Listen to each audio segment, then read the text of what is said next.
Hello, good evening, students. Today in 11th class physics we are continuing friction.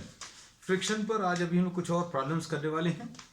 अब आज का जो question है बच्चों एक बहुत प्रैक्टिकल प्रॉब्लम है. प्रॉब्लम में अभी हम लोग ये कहते हैं suppose if you are trying to keep an object at rest by pressing it against a wall.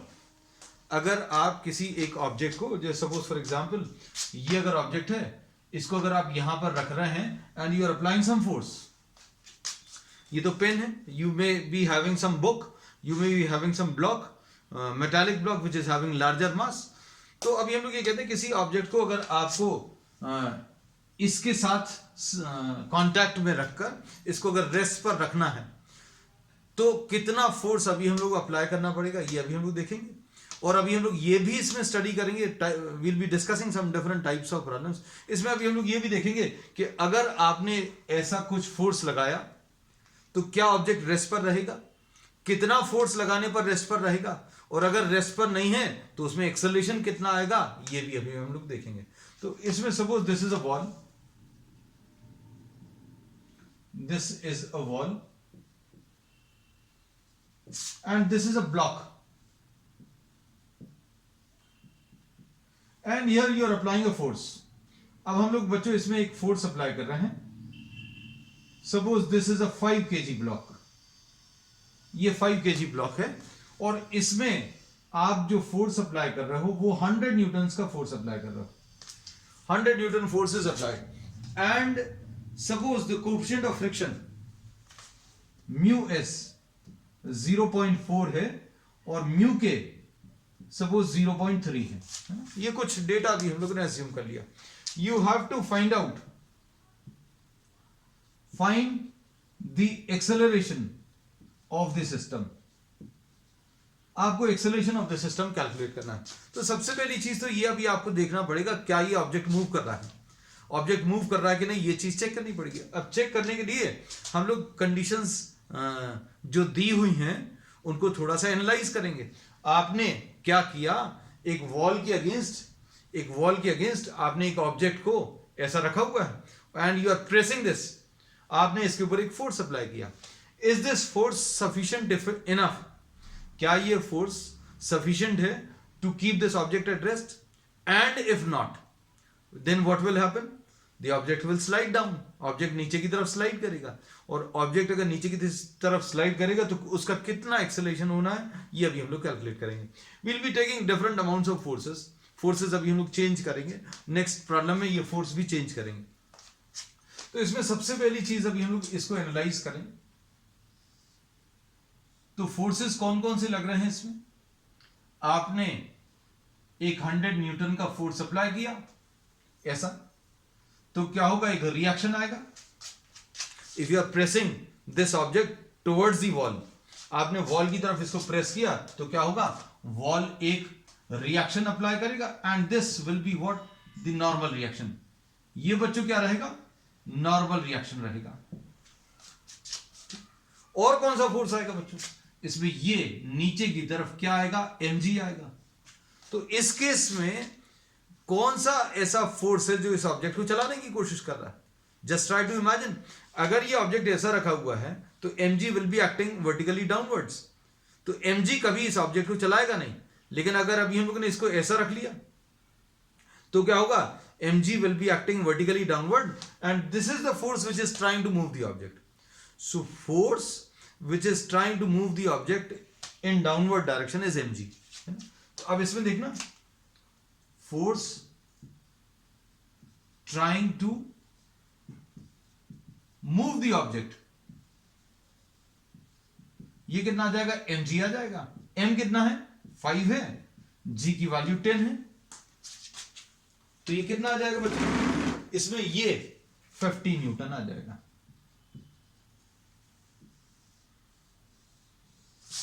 ठीक. अब इसमें फोर्स ऑफ फ्रिक्शन कैसा काम करेगा. अब since this object is trying to move downward, therefore force of friction will be acting upward. तो ये force of friction आ गया. अब ये फोर्स ऑफ फ्रिक्शन कितना है, इसकी वैल्यू क्या है, ये अभी हम लोग सॉल्व करेंगे. और ये सॉल्व करने के लिए सबसे पहला जो स्टेप है, फोर्स ऑफ लिमिटिंग फ्रिक्शन निकाल लो। तो फोर्स ऑफ लिमिटिंग फ्रिक्शन, जिसको अभी हम लोग एफएस मैक्स बोलते हैं, ये क्या होता है, म्यू एस इंटू एन होता है ना। अब इसमें एन किसके बराबर है, एन लेफ्ट की तरफ काम कर रहा है, राइट की तरफ 100 काम कर रहा है, तो एन की वैल्यू बच्चों इसमें 100 है। एन की वैल्यू 100 क्यों है, क्योंकि अभी हम लोग बोला इस डायरेक्शन में हम लोग ऑब्जेक्ट को प्रेस कर रहे हैं और ऑपोजिट डायरेक्शन में रिएक्शन आ रहा है, तो इस डायरेक्शन में तो ऑब्जेक्ट नहीं चल रहा है ना। ये पॉसिबल कब होगा, सोचकर देखना। इन प्लेस ऑफ वॉल, अगर इधर वॉल की जगह suppose you are having a polythene sheet या कार्ड शीट है, चार्ट पेपर है या सिंपल न्यूज़पेपर है, and you are trying to press it against the newspaper, तो क्या होगा, न्यूज़पेपर ये रिएक्शन नहीं देगा, तो ये ऐसे में चलना शुरू कर देगा। लेकिन ये ऐसे में नहीं चल रहा, कि रीजन क्या है, because this is a wall, ये एक वॉल है, इसलिए अभी हम लोग इसको वॉल के अगेंस्ट जब प्रेस करेंगे, suppose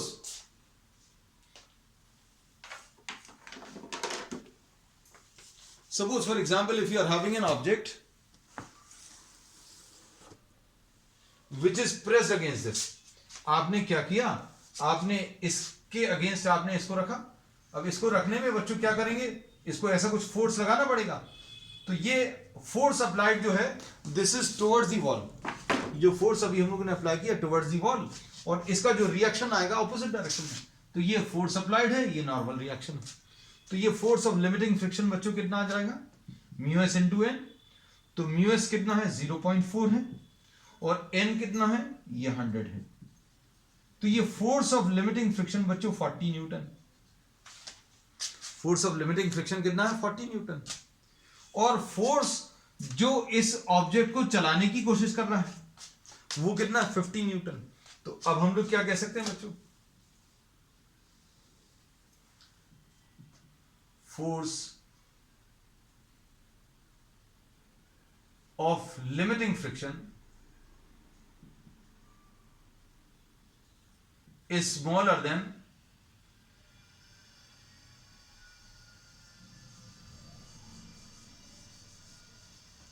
Fs max is smaller than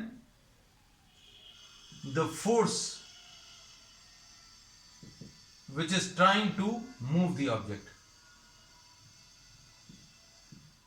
object को जो चलाने की कोशिश कर रहा है वो mg है, वो कितना काम कर रहा है 50 न्यूटन, और इधर पर जो मैक्सिमम फोर्स ऑफ फ्रिक्शन काम कर सकता है वो कितना है 40 न्यूटन। तो नीचे की तरफ जो फोर्स है वो ज्यादा है और मैक्सिमम फोर्स ऑफ फ्रिक्शन जो है बच्चों वो कम है। तो अब इससे, इस कंडीशन से ये डिसाइड हो गया, क्या डिसाइड हो गया, therefore the object moves, object क्या करेगा, मूव करेगा, और ऑब्जेक्ट अगर मूव करेगा तो फिर अब हम लोगों को इसका कोई काम नहीं। म्यू एस का काम कब तक था, जब तक अभी हम लोगों को ये डिसाइड नहीं हो जाता कि ऑब्जेक्ट रेस्ट पर है कि मोशन में है।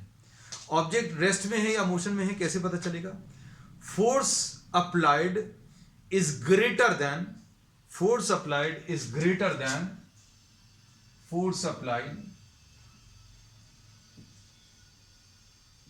और force trying to move the object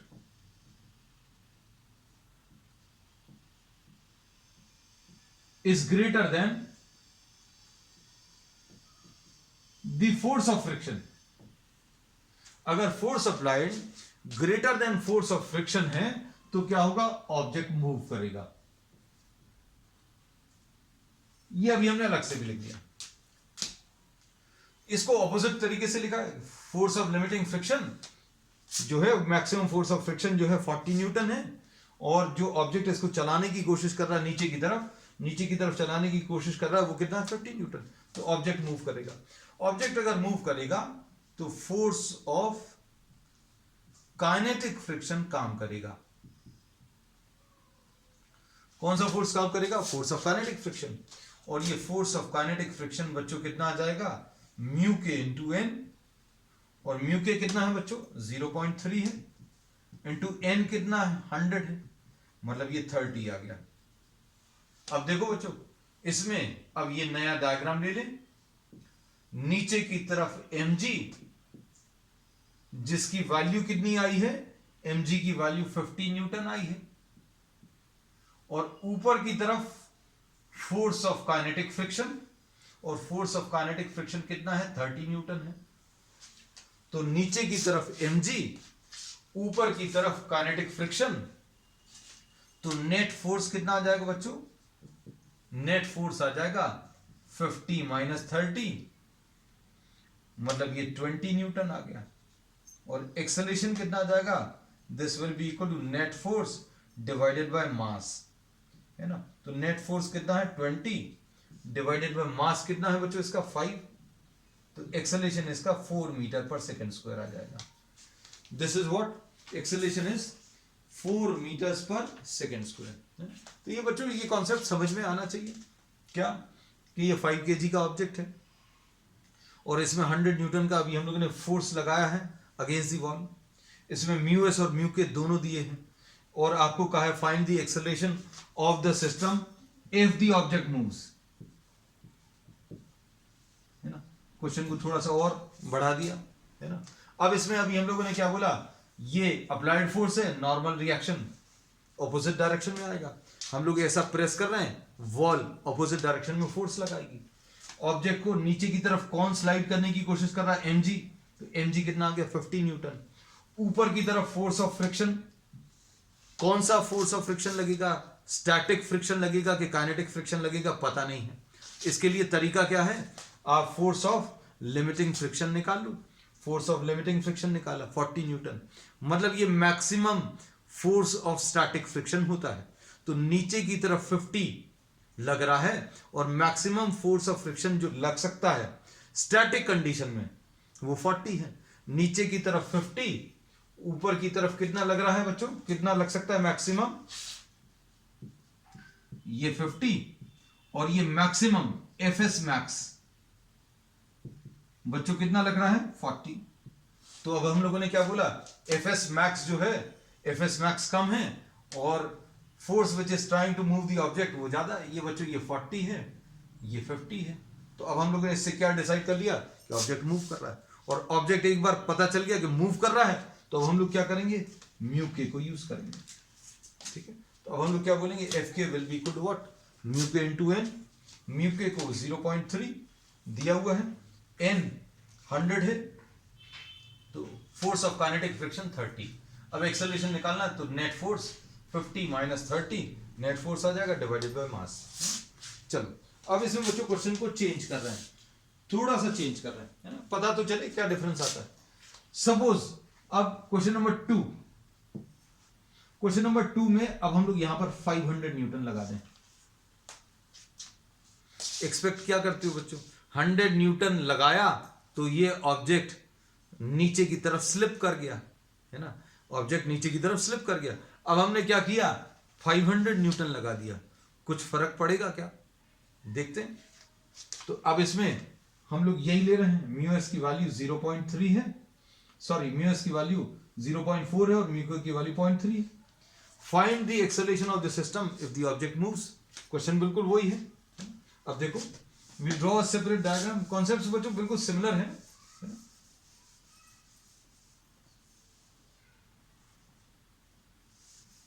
क्योंकि सब कुछ चेंज हो जाएगा, है ना।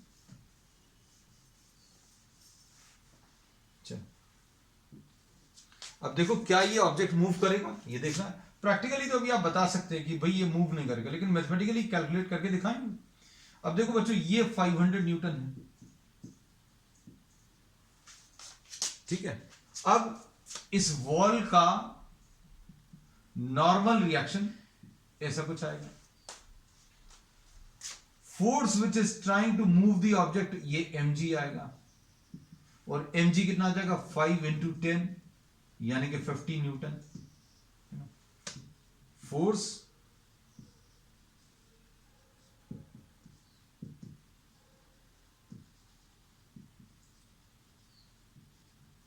Force trying to move the object ये 50 न्यूटन है, ठीक। अब ये अभी हमें देखना है क्या ये 50 न्यूटन इसको चला पाएगा, कैसे पता चलेगा, कंडीशन लिखी हुई है ये जो फोर्स अप्लाइड है या force trying to move the object, if this is greater than force of friction, अगर ये फोर्स ऑफ फ्रिक्शन से ज्यादा है तो ये ऑब्जेक्ट मूव करेगा। देखते हैं, तो अब इसमें क्या लिखेंगे, देखो, force of limiting friction F s max, ये क्या आ जाएगा, म्यू एस इंटू एन। अब इसको देखकर तो अभी हम लोग बता सकते हैं एन 500 हो जाएगा, और इसमें ये बच्चों ये फोर्स ऑफ फ्रिक्शन है।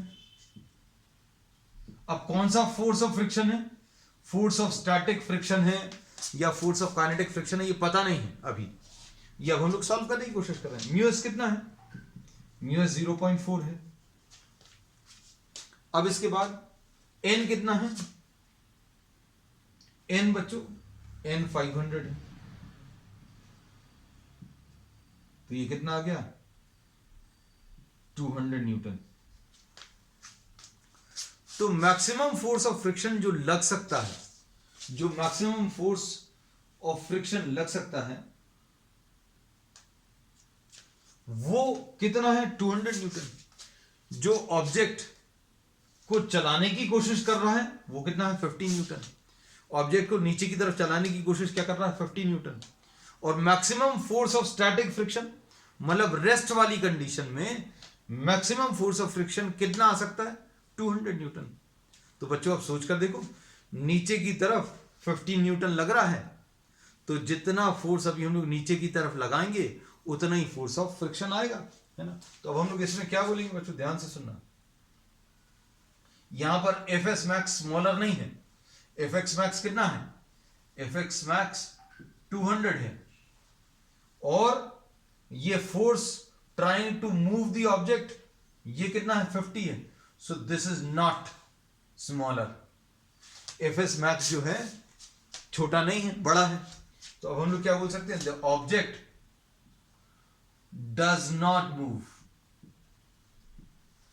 तो अब हम लोग इसमें क्या कह सकते हैं वो सुनना ध्यान से।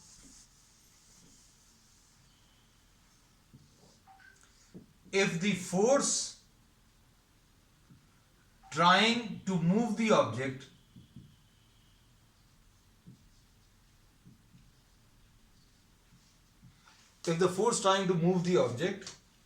is smaller than Fs max,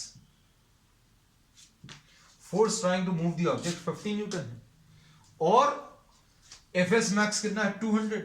तो बच्चों ये वाली वैल्यू तो मालूम है कितनी है, ये 50 है, और ये वाली वैल्यू कितनी है, 200। तो कोई दिक्कत नहीं है, object remains at rest, object rest पर ही रहेगा। इसका मतलब क्या है, नीचे की तरफ 50 लग रहा है और ऊपर की तरफ फोर्स ऑफ फ्रिक्शन जो मैक्सिमम लग सकता है वो 200 है।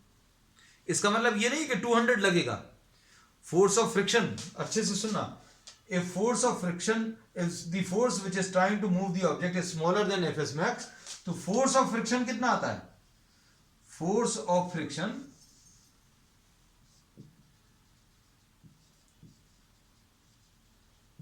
is equal to the force trying to move the object।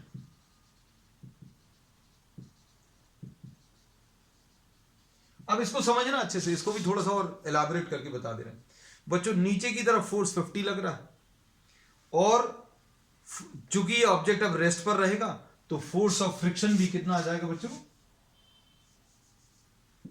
इसमें देखो ये नीचे की तरफ 50 न्यूटन लग रहा है, ये फोर्स ऑफ फ्रिक्शन जो आएगा वो 50 न्यूटन आएगा। आपने 5 kg की जगह अगर 6 kg का ऑब्जेक्ट लिया होता तो भी वो रेस्ट पर आता। क्यों, क्योंकि अभी हम लोग बोलते हैं ये 60 न्यूटन लगाते नीचे की तरफ, फोर्स ऑफ फ्रिक्शन भी 60 न्यूटन आ जाता। अगर आप ये 10 kg ले लेते, सपोज आप ये 10 kg ले लेते, तो क्या होता बच्चों, नीचे की तरफ mg यानी कि 100 न्यूटन, ये फोर्स ऑफ फ्रिक्शन भी 100 न्यूटन आ जाता। आप अगर 10 की जगह 20 ले लेते, सॉरी 15 ले लेते, धीरे धीरे बढ़ाते हैं, एकदम से नहीं बढ़ा रहे।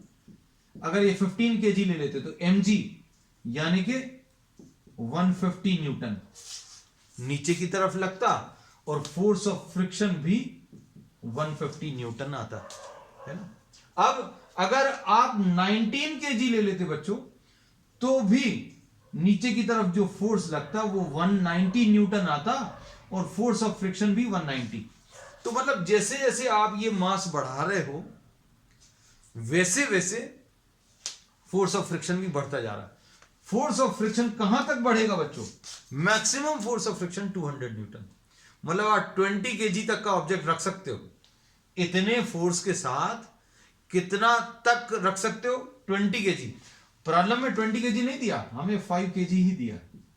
और 5 kg क्या ये मूव करेगा? तो ये अभी हम लोग डिसाइड कर चुके, the object remains at rest, है ना। अब फोर्स ऑफ फ्रिक्शन जरूर बता दो। अब चूंकि ये 50 न्यूटन नीचे की तरफ लग रहा है इसलिए फोर्स ऑफ फ्रिक्शन भी 50 न्यूटन आएगा। तो इसमें find the acceleration of the system पूछा था, तो एक्सेलरेशन कितना आ जाएगा? 0 आ जाएगा। एक्सेलरेशन 0 क्यों आएगा? एक्सेलरेशन 0 क्यों आएगा? क्योंकि सिस्टम जो है रेस्ट पर है ना। चलो अब इसको थोड़ा सा और चेंज करते हैं बच्चों, है ना।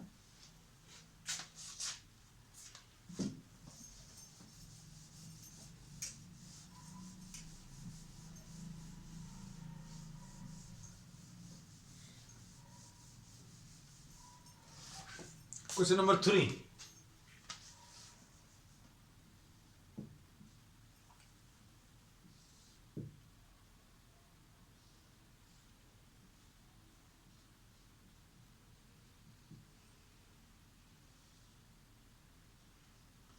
अब इसमें ये force suppose for example 500 newton से,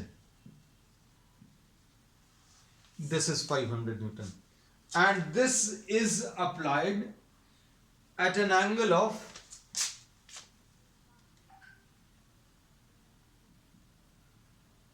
सपोज 37 डिग्रीज। 37 डिग्रीज बच्चों बहुत अच्छी वैल्यू है ना। ये पहले भी अभी हम लोग डिस्कस कर चुके हैं। इनकी वैल्यूज अभी आप याद रख लेना। म्यू एस 0.4 ही ले लेना, म्यू के 0.3 ले लेना, और इसमें find the acceleration of the system if the object moves. Object अगर चल रहा है तो आपको एक्सेलरेशन इसका बताना है। अब इसमें बच्चों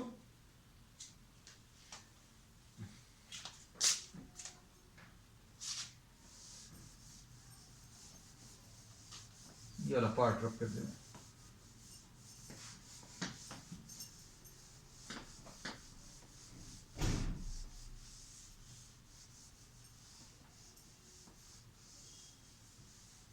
अब इसमें देखो थोड़ा सा कॉम्प्लिकेटेड हो गई चीजें, है ना। मास भी अभी हम लोग इसका चेंज कर दे रहे हैं। Suppose the mass of this is mass 12 kg, ठीक है। अब देखो इसमें ये जो फोर्स है बच्चों, इसका हॉरिजॉन्टल के साथ एंगल दिया हुआ है। हॉरिजॉन्टल के साथ एंगल इसका कितना है? 37 डिग्रीज, है ना। तो अब हम लोग ये बोलेंगे ये 500 न्यूटन है। तो इसके दो कंपोनेंट्स आएंगे। दो कंपोनेंट्स कैसे आएंगे? हमने बोला कंपोनेंट्स निकालने का सबसे अच्छा तरीका क्या है? आप इसको बोल लीजिए कैसा, ये भी लिख दें। cos 37 बच्चों 4/5 होता है, sin 37 3/5, है ना। बहुत अच्छी वैल्यू सही है। अब देखो अभी हम लोग ये बोलते हैं इसको स्टेटमेंट फॉर्म में अगर बोलना तो ये वाली डायरेक्शन को कैसा बोलेंगे? Right and upwards. तो जैसा बोलेंगे वैसे ही कंपोनेंट्स आएंगे। राइट आएगा एक और एक अपवर्ड्स आ जाएगा।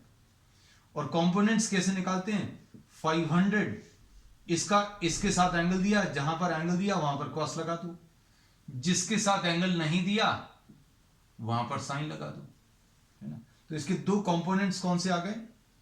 500 इंटू कॉस 37 यानी 4/5 यानी 400 न्यूटन।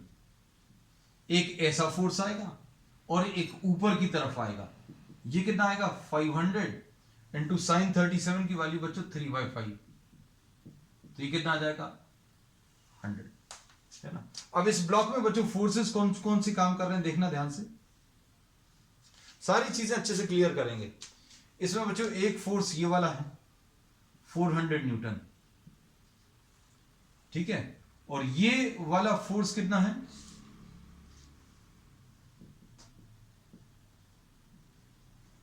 ये ऊपर की तरफ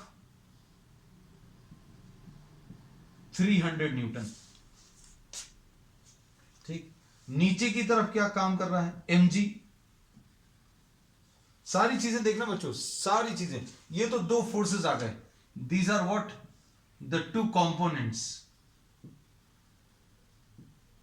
ऑफ 500 न्यूटन।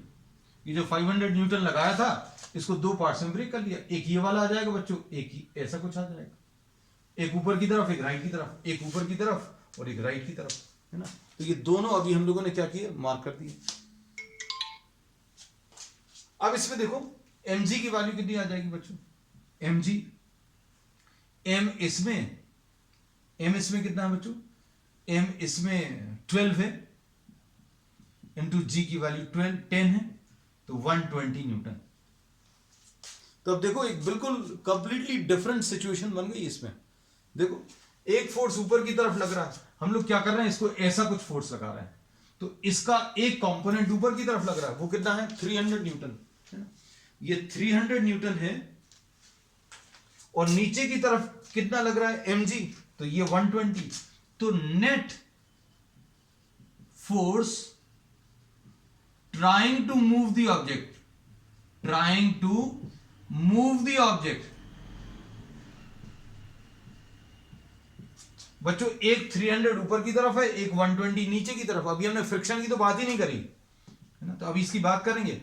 300 माइनस 120 मतलब ये कितना आ जाएगा 180 न्यूटन, और ये 180 कहां की तरफ है बच्चों, अपवर्ड्स है। ये एक अलग चीज आ गई, अलग कहानी, कि ये फोर्स जो है ये ऊपर की तरफ इसको चलाने की कोशिश कर रहा है।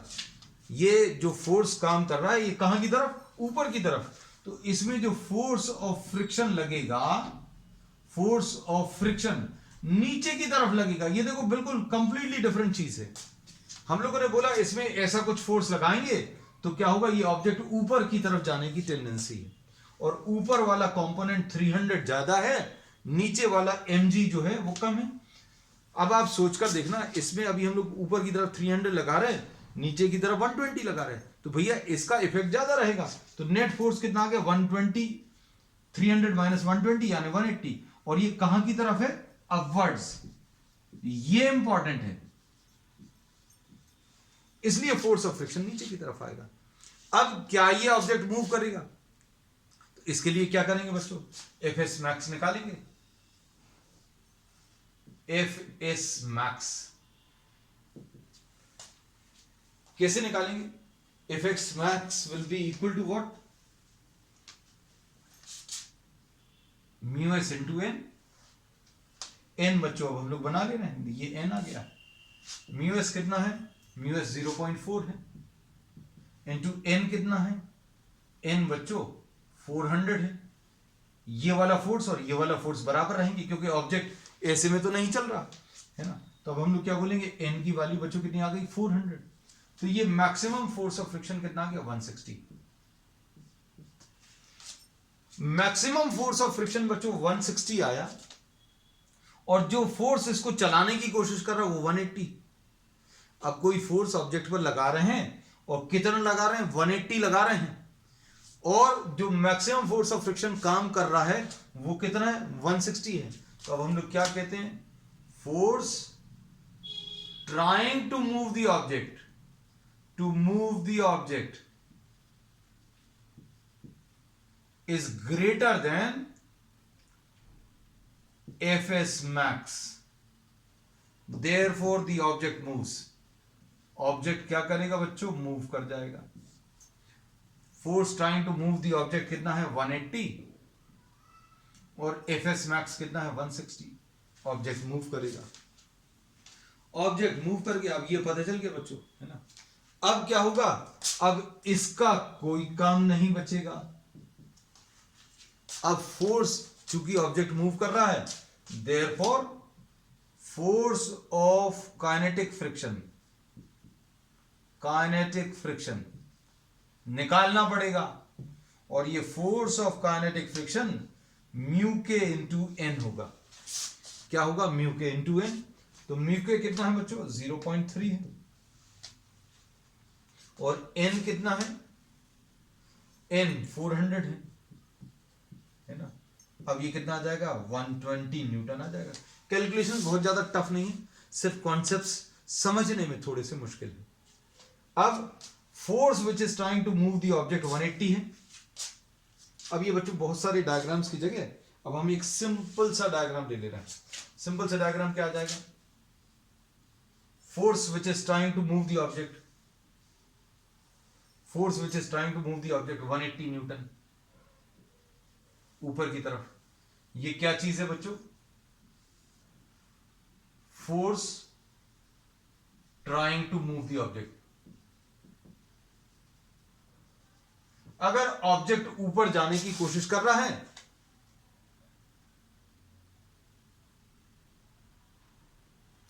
तो फोर्स ऑफ काइनेटिक फ्रिक्शन बच्चों ऑपोजिट डायरेक्शन में आएगा, और force of kinetic friction F k की वैल्यू कितनी आ गई? 120 आई। तो अब नेट फोर्स कितना आ जाएगा? यहां पर सारे कैलकुलेशन बचे हुए कर दे रहे हैं। अब acceleration will be equal to net force divided by mass.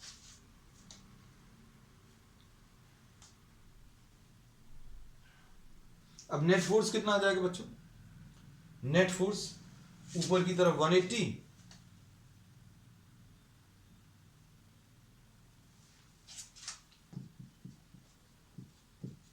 Minus नीचे की तरफ फोर्स 120 डिवाइडेड बाय मास कितना है बच्चों? 12 है। तो ये कितना आ जाएगा? 60 डिवाइडेड बाय 12, 60 डिवाइडेड बाय 12 यानी 5 मीटर्स पर सेकेंड स्क्वायर। और ये कहां की तरफ है? Upward acceleration. कैसे निकाला? ऊपर की तरफ जो फोर्स चल रहा है, चलाने की कोशिश कर रहा है 180, फोर्स ऑफ काइनेटिक फ्रिक्शन 120, ऊपर वाले फोर्स में से नीचे वाला फोर्स माइनस करो, नेट फोर्स आ जाएगा डिवाइडेड बाय मास। तो मास बच्चों कितना है इसका? 12 है। फोर्स डिवाइडेड बाय मास, ये एक्सेलरेशन आ गया 5 मीटर्स पर सेकंड स्क्वायर। तो बच्चों आज के लिए इतना ही। We will continue with many more such problems on the next time. That's all for today.